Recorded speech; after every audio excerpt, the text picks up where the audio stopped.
Brittney Griner and Caitlin Clark. We can see here that Riley Gaines posted, Brittney Griner appeared to call Caitlin Clark trash and effing white girl. Brittney Griner's name has long held significance, both on the hardwood and in the media spotlight, and most recently at the center of one of the most talked about firestorms in WNBA memory. It all kicked off with a blurry courtside video in the final minutes of a tense fourth quarter.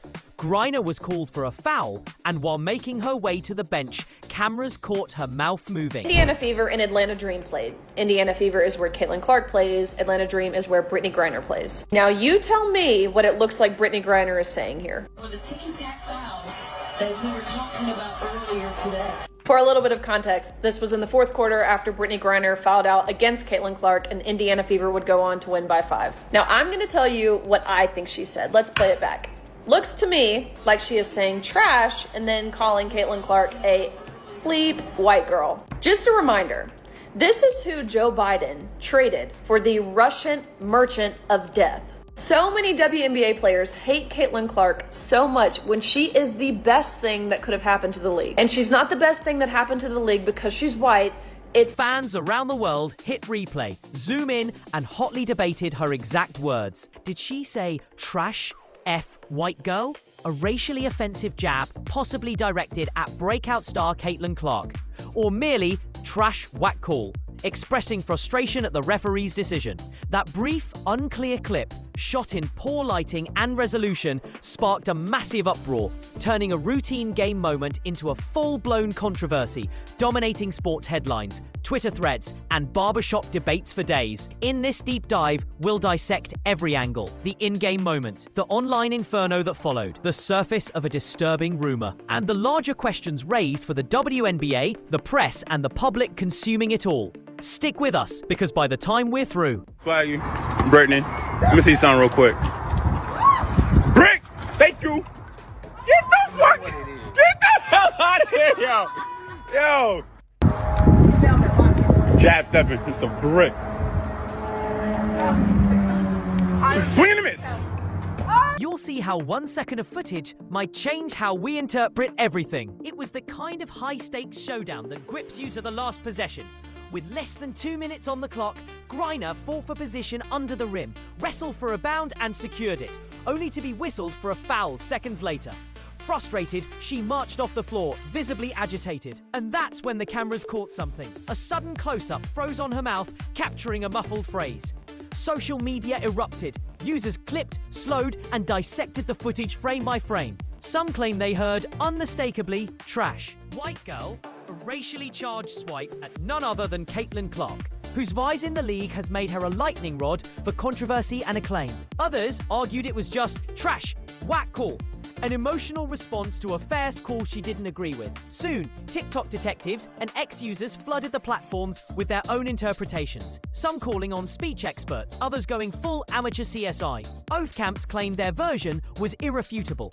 But here's where it gets complicated. Lip reading isn't science. It's guesswork, especially in heated, low-quality clips. Variables like camera angle, lighting, facial tension, and even regional speech quirks can dramatically change what's perceived. Peer-reviewed studies show that event-trained lip readers can misinterpret words when visual context is missing, getting it wrong nearly 30% of the time. And yet, within hours, this fleeting moment snowballed into a full-blown media storm about racial bias in the WNBA, despite the fact that no clear audio ever confirmed what was actually said. To understand how such outrageous narratives gain traction, we have to revisit one of the most dramatic and controversial moments in Brittney Griner's life. Her 2022 arrest in Russia. Accused of carrying vape cartridges laced with hashish oil, she was detained at a Moscow airport and ultimately sentenced to 9 years in a Russian penal colony. The incident sparked immediate international attention and division.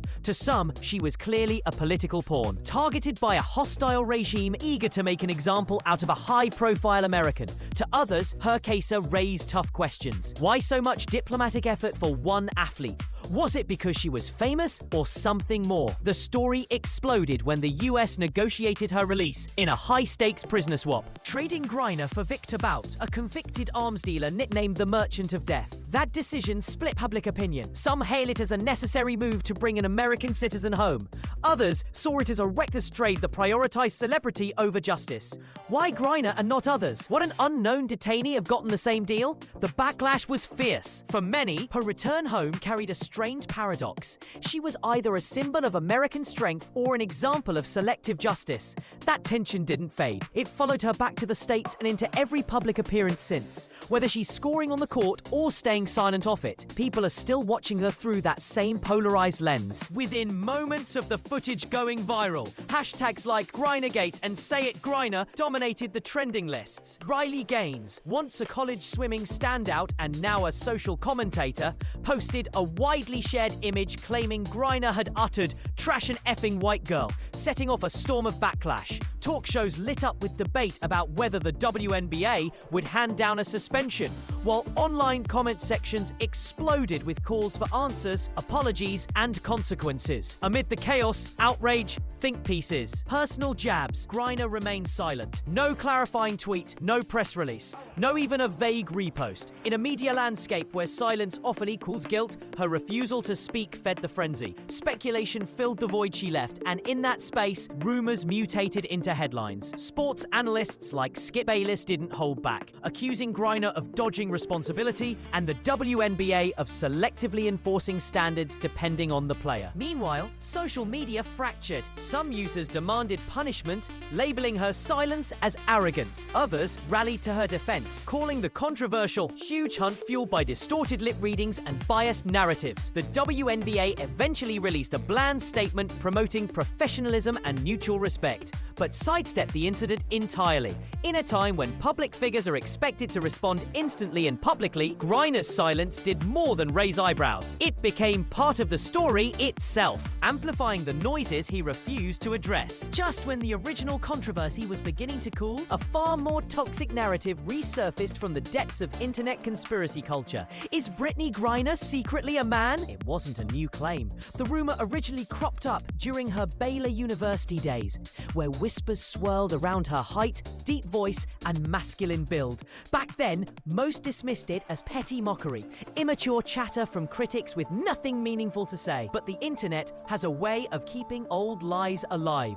In today's era of viral clips, algorithm-fueled outrage, and out-of-context screenshots, no rumor truly dies. An old Instagram story, meant to be a private, light-hearted moment, was unearthed and stitched into a misleading TikTok montage. Someone even photoshopped a fake CNN article to make theory appear credible. What followed was a wave of content accusing Griner of hiding her true gender, with amateur sleuths suggesting hormone therapy, intersex traits, or some secret identity kept from the public. Ironically, even fact-checkers and myth-busting influencers gave the theory more reach by trying to debunk it. Suddenly, blurry stills, distorted audio, and wildly speculative threads were being passed around as supposed proof. And despite countless confirmations from credible news sources, doctors, and people who know her personally, all affirming Griner's identity as a woman, the narrative kept spreading. It was a sobering glimpse into how fast digital lies evolve. When an old stereotype meets modern algorithms, the result isn't just misinformation, it's viral distortion weaponized by bias and amplified by the speed of social media. Standing at 6'9", with a shaved head and a commanding presence, Brittney Griner has never fit neatly into the mainstream image of femininity in sports. Just like Serena Williams with her unmatched strength or Caster Semenya with her dominance on the track, Griner represents a challenge to society's rigid expectations of how female athletes should look and act. And with that defiance comes an almost inevitable wave of suspicion and overexposure. The speed with which the gender conspiracy spread reveals a deeper discomfort, one that targets women who dare to blur the line. So of gender norms. In Griner's case, that discomfort was weaponized, not just through speculation about her identity, but through the revival of past accusations and narratives. Add to that alleged racial slur incident, And you get a perfect storm. Athletes of color, especially those who are bold, successful, or unwilling to conform, have historically faced harsher public scrutiny. These incidents are rarely judged in isolation. They stack, they reinforce, they morph into larger stories about race, respectability. And power. Griner's saga forces a bigger question. Why are we so quick to distrust athletes we don't? At its core, this entire controversy exposes something bigger. A growing crisis of accountability in today's sports media ecosystem. When a blurry, muted clip can ignite firestorms around racism or gender identity, who's actually responsible for separating fact from fiction? In legacy journalism, guardrails like fact-checking and editorial review exist for a reason. But on social media, speed wins. The goal isn't accuracy, it's virality. This is where the WNBA's response, or lack thereof, stands out. The league could have taken initiative, offering expert lip reading evaluations, releasing extended footage with audio context, or issuing a transparent statement acknowledging the limit of visual interpretation. Instead, the silence was deafening. That vacuum was filled not by truth, but speculation, memes, and outrage. This situation sparks a bigger question. Are sports organizations prepared to counter misinformation in real time? Should they build internal rapid response teams or collaborate with third-party verification platforms? Other leagues, the NBA, NFL, even FIFA, are already ahead of the curve, investing in media strategy to protect athletes and narratives alike. The WNBA's cautious, almost passive approach highlights a vulnerability. In the age of viral content, failing to control the narrative is no longer an option. At the heart of this firestorm is a real person, Brittney Griner, whose mental health, public image, and athletic future are all under pressure. Whether she actually said those words or not, whether her gender identity is straightforward or more complex, the non-stop swirl of headlines and speculation takes a psychological toll. Mental health experts have long warned that this kind of viral shaming and rumor-fueled outrage can lead to emotional distress, anxiety, and lasting damage to one's sense of self. For Griner and others thrust into the spotlight, during internet-driven scandals, the consequences are far beyond social media. They're personal, invisible, and often ignored. But this whole episode also reveals a roadmap for change. Fans and followers need to be more critical of what they consume, look for full context, not just trending clips, rely on trusted sources rather than viral commentary, and ask deeper questions before drawing conclusions. Content creators, reporters, and influencers have a duty to pause, verify, and think about the harm misinformation can cause. And leagues like the WNBA must stop treating silence as neutral. It's not. Without clear, timely responses, speculation fills the gap. Now more than ever, sports organizations need strong communication strategies and partnerships with credible experts to all address crises head-on. So where does this all lead? For the WNBA, this isn't just a controversy. It's a pivotal moment. The league has a chance to lead by example. A third-party investigation involving professional lip readers, inclusion experts, and mental health advocates could show the public that transparency and athlete protection aren't just buzzwords. This kind of inquiry could offer full context to the footage, explore how athletes are affected by hot mics, and outline new strategies. P-Call. Prioritize verification over virality and don't let engagement metrics dictate editorial choices. For fans and casual observers, it's a moment to pause and remember, clips are never the whole story. Nuance matters. So does empathy. And as for Brittney Griner, what comes next may be entirely up to her. Whether she issues a public statement, gets involved in dialogue, or simply lets her game do the talking. Her response, if any, will be watched closely. Sometimes silence is strategic. Sometimes it's just strength in motion. In the end, what happened with Brittney Griner goes far beyond a questionable clip or a cycled conspiracy. It's a sharp reminder of how fast narratives can spiral in the digital age, and how issues of race, gender, and public perception are deeply entangled in the world of sports. This isn't just about one player. It's about how we respond when controversy meets virality. So here's the real question. Should the WNBA take a bold step and open a formal independent investigation to clear the air and protect its athletes? Or are we looking at just another internet flare-up that will vanish without real consequences? Let us know what you think in the comments. If this breakdown gave you something to think about, give it a like And make sure to subscribe so you don't miss the next deep dive. In a world overflowing with noise, getting to the truth takes more than a headline. It takes intention.